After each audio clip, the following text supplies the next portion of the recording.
UE 2.11 S1 Pharmacologie et thérapeutique, pharmacologie des médicaments anticoagulants.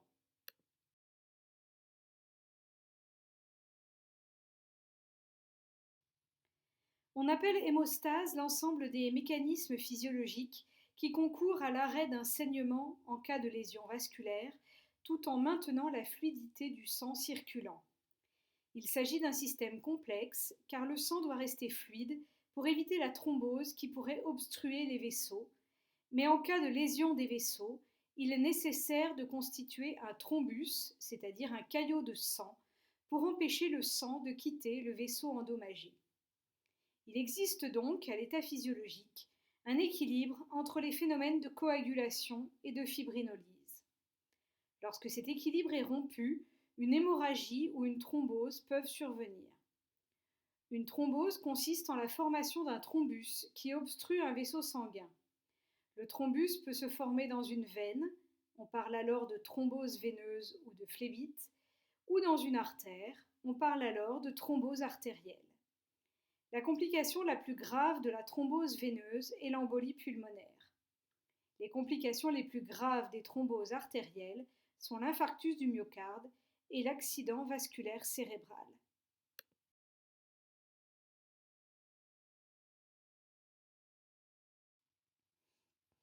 L'hémostase comprend plusieurs phénomènes. Tout d'abord, l'hémostase primaire qui permet l'arrêt du saignement grâce à la formation d'un clou plaquettaire.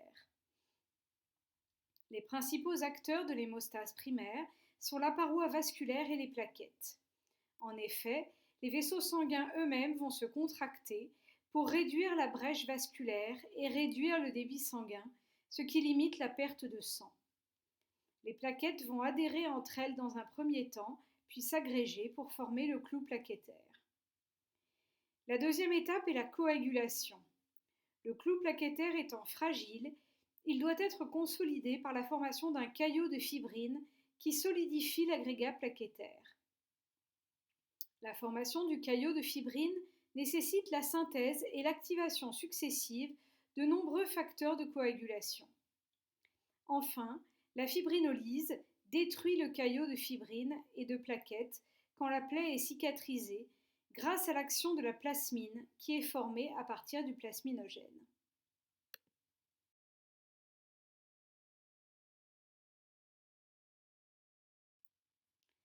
Lors de l'hémostase primaire, les plaquettes adhèrent à l'endothélium vasculaire, s'activent et recrutent d'autres plaquettes circulantes.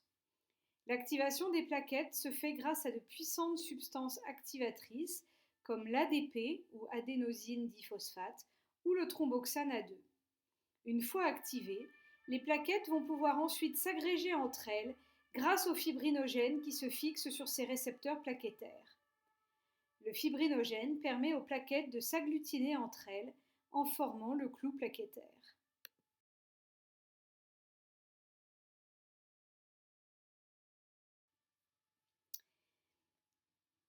La coagulation est l'étape majeure. Elle permet la conversion du fibrinogène en fibrine par l'action d'une enzyme principale, la thrombine. Le processus de formation de la thrombine fait intervenir une cascade de réactions enzymatiques à laquelle participent les facteurs de la coagulation. Ces facteurs de la coagulation circulent dans le sang sous forme inactive. Lorsqu'un facteur est activé, il va activer un autre facteur et ainsi de suite jusqu'à l'activation du facteur 2, la prothrombine, en facteur 2 activé, la thrombine. En pratique, l'activation du facteur 12 en facteur 12 activé induit l'activation du facteur 11 en facteur 11 activé, puis l'activation du facteur 9 en facteur 9 activé. Le facteur 9 activé active alors le facteur 10. Le facteur 10 activé est ensuite responsable de l'activation de la prothrombine, le facteur 2, en thrombine, qui est le facteur 2 activé. La thrombine permet au final la conversion du fibrinogène en fibrine. La coagulation peut aussi être activée par une autre voie qui fait intervenir le facteur tissulaire.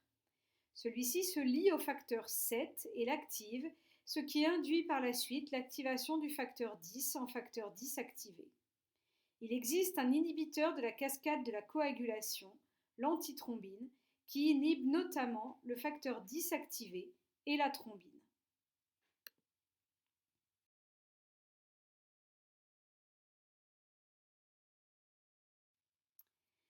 Enfin, la fibrinolyse clôture la coagulation sanguine en entraînant la dissolution du caillot de fibrine par l'action d'une enzyme, la plasmine.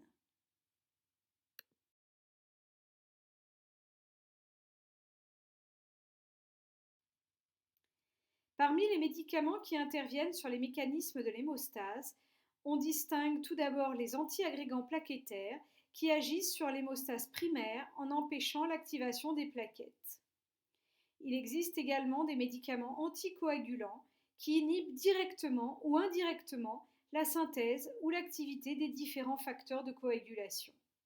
Et enfin, les médicaments fibrinolytiques ou thrombolytiques favorisent la dégradation du thrombus.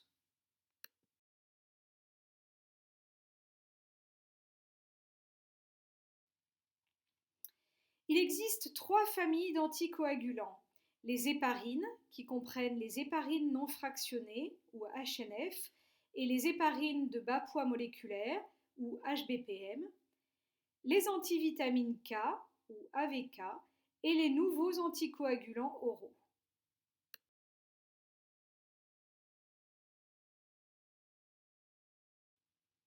Nous allons voir maintenant en détail les différents médicaments anticoagulants, en commençant par les héparines.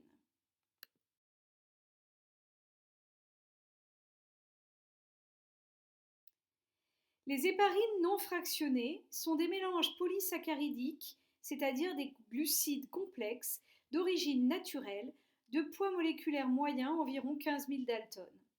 On les administre toujours par voie injectable, par voie intraveineuse ou sous-cutanée, car elles sont détruites dans le tube digestif. L'héparine sodique est un anticoagulant puissant qui agit immédiatement, alors que l'héparine calcique n'agit qu'au bout de 1 à 2 heures. Ce n'est donc pas un traitement d'urgence.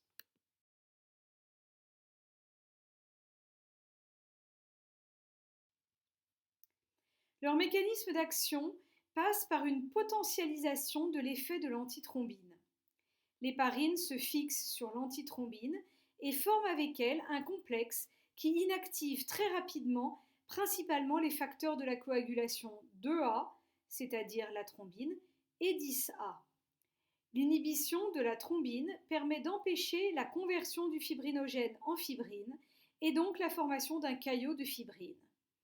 Les héparines non fractionnées exercent donc leur activité anticoagulante de manière indirecte puisqu'elles nécessitent la présence d'antithrombine.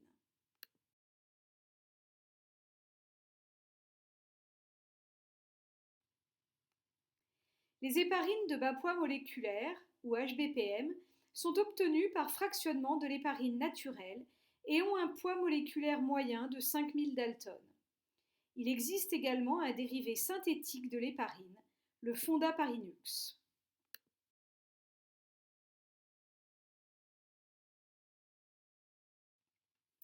Le mécanisme d'action des HBPM et du fondaparinux est semblable à celui des héparines non fractionnées.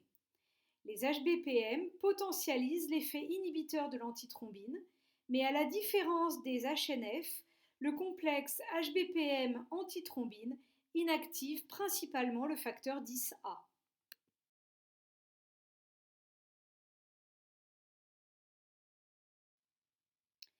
Les accidents hémorragiques sont la complication la plus fréquente, potentiellement grave, des héparines.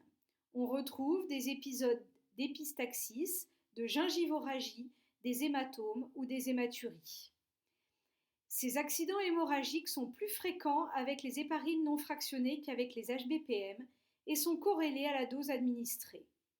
Il est donc indispensable d'éviter les associations avec d'autres médicaments présentant un risque hémorragique, comme d'autres médicaments anticoagulants, des médicaments antiagrégants plaquettaires ou des médicaments fibrinolytiques. L'antidote utilisé en cas d'hémorragie majeure liée à un surdosage est le sulfate de protamine, administré en intraveineuse lente. Un autre effet indésirable des héparines est la survenue de thrombopénie induite par l'héparine, ou TIH. Il s'agit d'une pathologie rare, potentiellement grave, voire fatal, survenant chez les patients traités par héparine non fractionnée ou HBPM, qui correspond à une chute de 50% par rapport à la concentration de plaquettes initiale avant traitement par héparine et ou un nombre de plaquettes inférieur à 100 giga par litre. La thrombopénie induite par l'héparine impose l'arrêt immédiat de l'héparine et l'utilisation d'autres médicaments antithrombotiques comme le danaparoïde. Le fondaparinux n'induit pas de thrombopénie. Pour tous ces médicaments, on retrouve également la possibilité de réaction cutanée au point d'injection.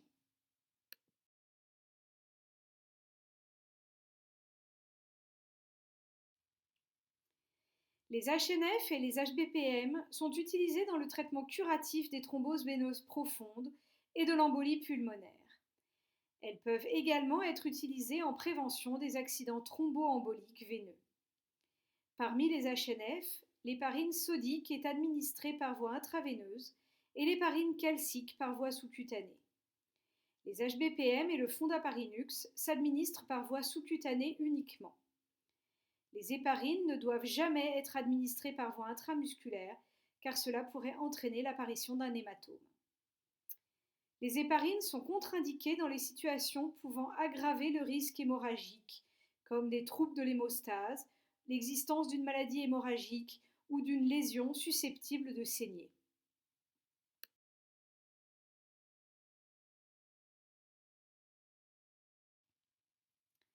En raison de l'importante variabilité de la réponse anticoagulante observée avec les HNF, une surveillance biologique de ce traitement est nécessaire pour adapter les doses. Lors de tout traitement par HNF, il est nécessaire de surveiller d'une part la mesure du temps de céphaline avec activateur, ou TCA, ou alors la mesure de l'activité anti-DISA, qu'on appelle également héparinémie, 6 heures après le début de la perfusion et après toute modification de dose. En parallèle, il est nécessaire de surveiller la numération plaquettaire compte tenu du risque de thrombopénie. Les HBPM produisant une activité anticoagulante plus prévisible, il ne sera pas nécessaire de surveiller l'activité anti-DISA ou le TCA de façon systématique. En conséquence, pour le fondaparinux et les HBPM, aucune surveillance n'est nécessaire, sauf chez les patients à risque, par exemple les patients insuffisants rénaux ou les patients à risque d'hémorragie, chez lesquels il est nécessaire de surveiller l'activité anti-DISA.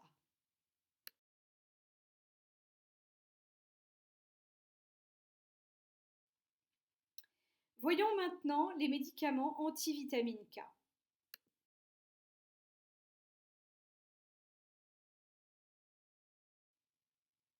Les antivitamines K, ou AVK, sont des médicaments anticoagulants oraux largement prescrits. Il existe deux familles d'AVK, les dérivés coumariniques, parmi lesquels on retrouve la varfarine ou l'acénocoumarol, et le fluindione.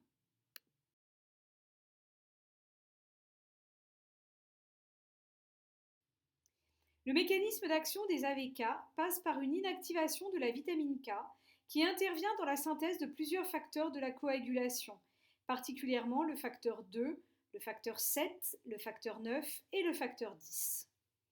En l'absence de vitamine K active, ces facteurs, dits vitamine K dépendants, perdent leur activité et la coagulation est inhibée. Les AVK sont des anticoagulants d'action différée et leur pleine efficacité nécessite plusieurs jours.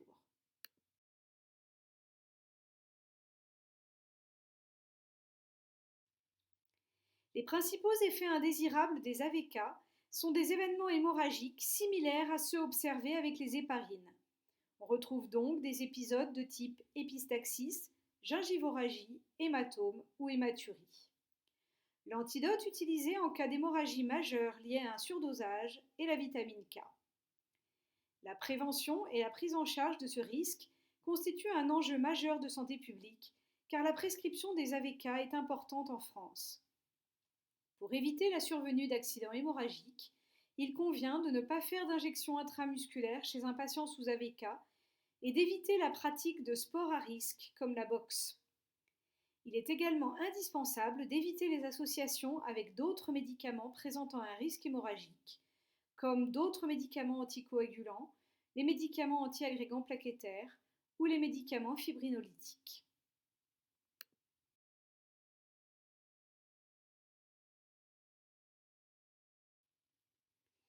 Les AVK sont principalement indiqués dans la prévention et le traitement des thromboses veineuses profondes.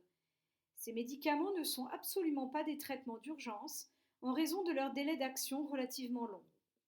Des relais entre anticoagulants sont fréquemment nécessaires, particulièrement le relais de l'héparine par un AVK. En raison du délai d'action de l'AVK, l'héparine doit être maintenue à dose inchangée pendant la durée nécessaire à l'obtention d'un INR dans la cible recherchée 2 jours consécutifs. Les AVK traversent la barrière placentaire et sont donc contre-indiqués au cours de la grossesse, notamment en raison du risque hémorragique. Ils passent également dans le lait maternel et sont donc contre-indiqués lors de l'allaitement. Les AVK sont également contre-indiqués dans les situations pouvant aggraver le risque hémorragique, comme les troubles de l'hémostase, l'existence d'une maladie hémorragique ou d'une lésion susceptible de saigner.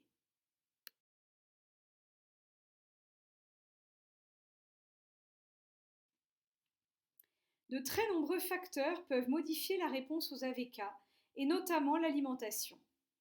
L'effet des AVK dépend de la quantité de vitamine K apportée par l'alimentation. Il est donc important que les patients aient un régime équilibré concernant leur apport alimentaire en vitamine K. Certains aliments sont particulièrement riches en vitamine K, notamment les légumes verts comme les choux, les brocolis ou les épinards, mais aussi les abats, les avocats, les carottes, les tomates, la laitue. La consommation de ces aliments est autorisée, mais avec modération. La surveillance biologique d'un traitement par AVK se fait par la mesure de l'INR. En l'absence d'AVK, l'INR est de 1 et il augmente avec la dose d'AVK. L'INR cible pour avoir un niveau moyen d'anticoagulation est compris entre 2 et 3. Au début du traitement, l'INR est dosé tous les 3 jours, puis ensuite tous les mois lorsque le traitement est équilibré. Le patient est informé de la fourchette dans laquelle doit se situer le résultat de son INR. Ces résultats sont notés sur le carnet de suivi du patient sous AVK.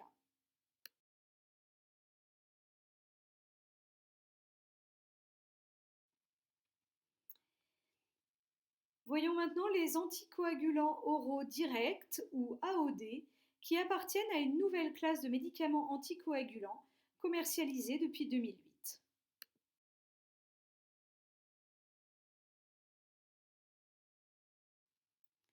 Les AOD sont des inhibiteurs directs du facteur 2A et ou du facteur 10A. Ils s'administrent par voie orale et ils ne nécessitent pas de surveillance biologique de l'activité anticoagulante.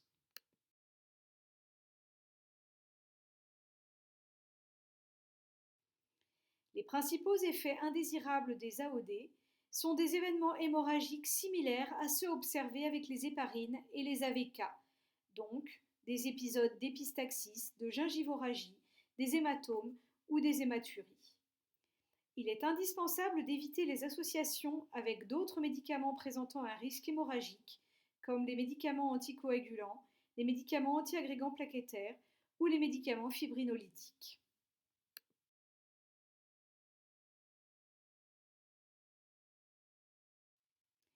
Les principales indications des anticoagulants oraux directs sont la prévention des événements thromboemboliques veineux, la prévention de l'accident vasculaire cérébral et le traitement de la thrombose veineuse profonde.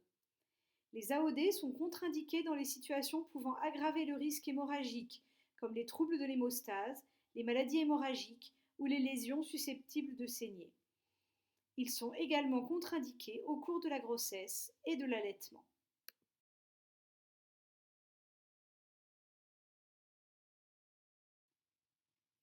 En conclusion, les HNF, les HBPM, les AVK et les AOD sont des médicaments anticoagulants dont le mécanisme d'action cible la cascade de la coagulation de différentes manières. Les héparines inhibent de façon indirecte les facteurs de la coagulation par l'intermédiaire de l'antithrombine. Les AVK inactivent la vitamine K nécessaire à l'activation de différents facteurs de coagulation. Les AOD, au contraire des deux classes précédentes, ont une action directe sur le facteur 2A ou le facteur 10A. L'effet indésirable principal de ces différentes classes d'anticoagulants est le risque hémorragique. Les HNF et les AVK nécessitent une surveillance biologique étroite.